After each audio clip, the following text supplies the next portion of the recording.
பிள்ளையார்பட்டி ஸ்ரீ கற்பக பிள்ளையாரை வணங்குகிறேன். ஆதித்யாய சோமாய மங்களாய புதாய ச குரு சுக்கிர சனி பயிற்ச ராகுவே கேதுவே நமோ நமக. நமது வாழ்க வளமுடன் யூடியூப் சேனல் நேயர்கள் அனைவருக்கும் உங்கள் அன்பு நண்பர் அஸ்ட்ரோ TS மோகன் ராவின் அன்பான வணக்கம், வாழ்த்துக்கள். நாம் இப்போ இந்த வீடியோவில் என்ன பார்க்க போகிறோம்னா, மே மாத பலன்கள் பார்க்க போகிறோம். வழக்கம் போல் தான் 12 ராசிக்கும் தனித்தனி வீடியோ பாருங்கள்.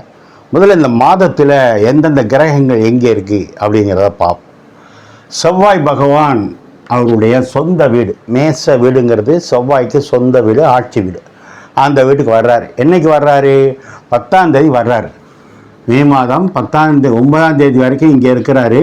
10ஆம் தேதி தன்னுடைய சொந்த வீட்டுக்கு வந்துடுவார். அதனால தான் 20 நாள் அதிகமாக செவ்வாய் வீட்டில் இருக்கிறதுனால செவ்வாய் மேச வீட்டில் இருக்க மாதிரி போட்டிருக்கேன்.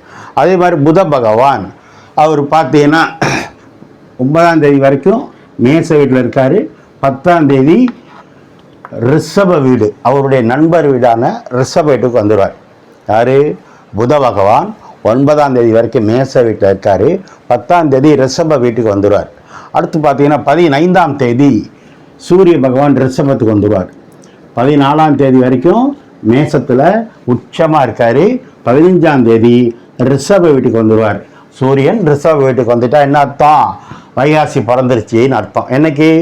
15ஆம் தேதி. அடுத்து சுக்கிரன் பார்த்தீங்கன்னா 16ஆம் தேதி மிதுன வீட்டுக்கு வந்துடுவார். 15ஆம் தேதி வரைக்கும் இங்கே இருக்கிற சுக்கிர பகவான் 16ஆம் தேதியிலேருந்து மிதுன வீடு, அவர் நண்பர் வீட்டுக்கு வந்துடுறாரு. இதில் என்ன பியூட்டின்னா, புதன் வீட்டில் சுக்கிரனும் சுக்கிரன் வீட்டில் புதனும் பரிவர்த்தனை ஆகியிருக்காங்க. ரைட்டு. ஆல்ரெடி அங்கே ஏற்கனவே யார் இருக்கா? குரு பகவான் மிதுனத்தில் தான் இருக்கார். அவர் மே மாதம்தான் லாஸ்ட்டில் அல்லது ஜூன் ஃபஸ்ட்டு வாரத்தில் இங்கே வருவார். அந்த குரு பயிற்சி வீடியோ நான் உங்களுக்கு போட்டிருக்கேன். 12 ராசிக்கும் தனித்தனி வீடியோ. எல்லோரும் பார்த்துட்டு வாழ்த்து சொல்கிறீங்க. நிறைய பேர் உங்கள் ஜாதகத்தை கூட வாட்ஸ்அப்பில் அனுப்பி பார்த்தீங்க. சரி. அடுத்து கேது பகவான் சிம்மத்தில் தான் தன்னுடைய பயணத்தை நடத்திட்டு இருக்காரு. இவர் டிசம்பர் மாதம் 2ஆம் தேதிக்கு மேலே தான் கடக வீட்டுக்கு வருவார். அதே மாதிரி ராகு பகவான் கும்ப வீட்டில், சனி பகவான் வீட்டில், தன்னுடைய நண்பர் வீட்டில் பயணம் பண்ணிகிட்டு இருக்காரு. இவரும் டிசம்பர் மாதம் மேலே தான் மாறுவார். ஆல்ரெடி சனி பகவான் மீன வீட்டில் தான் தன்னுடைய பயணத்தை நடத்திக்கிட்டு இருக்காங்க. இதுதான் இந்த மாதத்தினுடைய கிரகங்களுடைய நிலைமை. அடுத்து இந்த மாதத்தில் என்னென்ன விசேஷங்கள் அப்படின்னு பார்த்தோம்னா, மே மாதம் 1ஆம் தேதி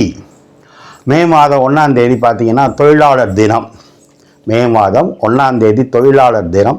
உலகம் முழுவதும் இருக்கின்ற தொழிலாளர்களுக்கு ஒரு திருவிழா. அப்படின்னா மே 1 தொழிலாளர் தினம். அனைத்து தரப்பு தொழிலாளர்கள் அனைவருக்கும் நம்முடைய தொழிலாளர் தின வாழ்த்துக்கள் நம்மளுடைய யூடியூப் சேனல் சார்பாக சொல்லிக்கிறோம்.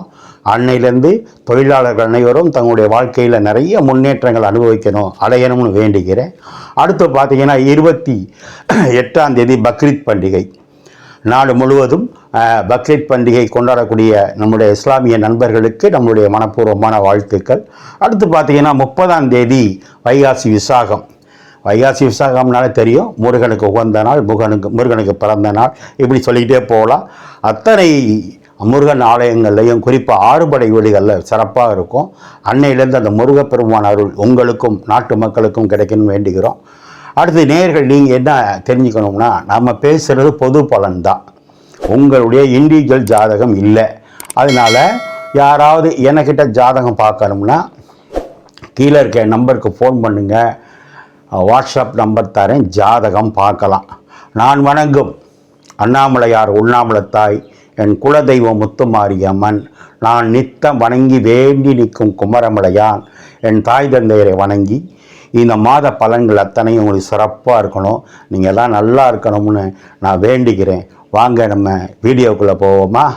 யாருக்காவது எனக்கிட்ட ஜாதகம் பார்க்கணும்னா கீழே இருக்க நம்பருக்கு ஃபோன் பண்ணுங்கள். நான் வாட்ஸ்அப் நம்பர் தரேன், ஜாதகம் பார்க்கலாம். இவ்வளோ குறுகிய காலத்தில் கிட்டத்தட்ட 84,000 பேர் சப்ஸ்கிரைப் பண்ணியிருக்கீங்க. நிறைய பேர் லைக் பண்ணுறீங்க, நிறைய பேர் வாட்ஸ்அப்பில் ஜாதகத்தை அனுப்புகிறீங்க. உங்களுக்கெல்லாம் என்னுடைய கோடான கோடி நன்மைகள், நன்றிகள், வாழ்த்துக்கள். ஏன் அப்படின்னா, நீங்கள் இல்லைன்னா நான் இல்லை. நீங்கள் தான் எனக்கு கடவுள், கோயில், சாமி எல்லாம். வாங்க நம்ம வீடியோக்குள்ளே போவோம். நம்ம மகர ராசியை பார்ப்போம்.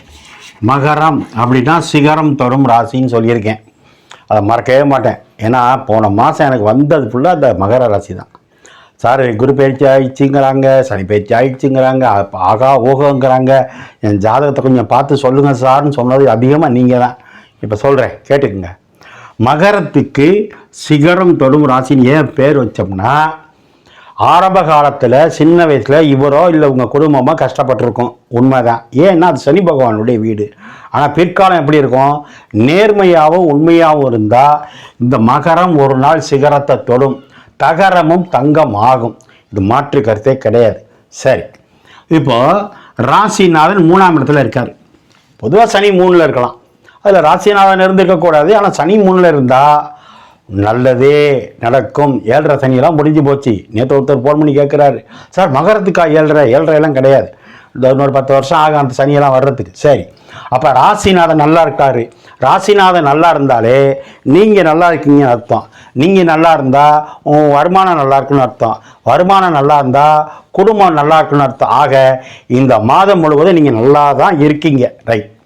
2ல் குரு ராகு இருக்கேன் சார். பொதுவாக 2ஆம் இடத்துல ராகு இருக்கக்கூடாது. பேச்சில் நிதானம், பிரம்மாண்டமாக பேசுவது, வாயால் வட சொல்கிறதுன்னு சொல்லுவாங்க. நான் அதை பண்ணிடுவேன் இதை பண்ணிடுவேன், இப்போ தான் மந்திரியை பார்த்துட்டு வந்து உட்காந்துருக்கேன், கவர்னரோட ஃப்ளைட்டில் போயிட்டு வந்தேன், இப்படியெல்லாம் சொல்கிறது யாருன்னா ராகு 2ல் இருந்தால். அதெல்லாம் சொல்லக்கூடாது, உண்மையை பேசுங்க.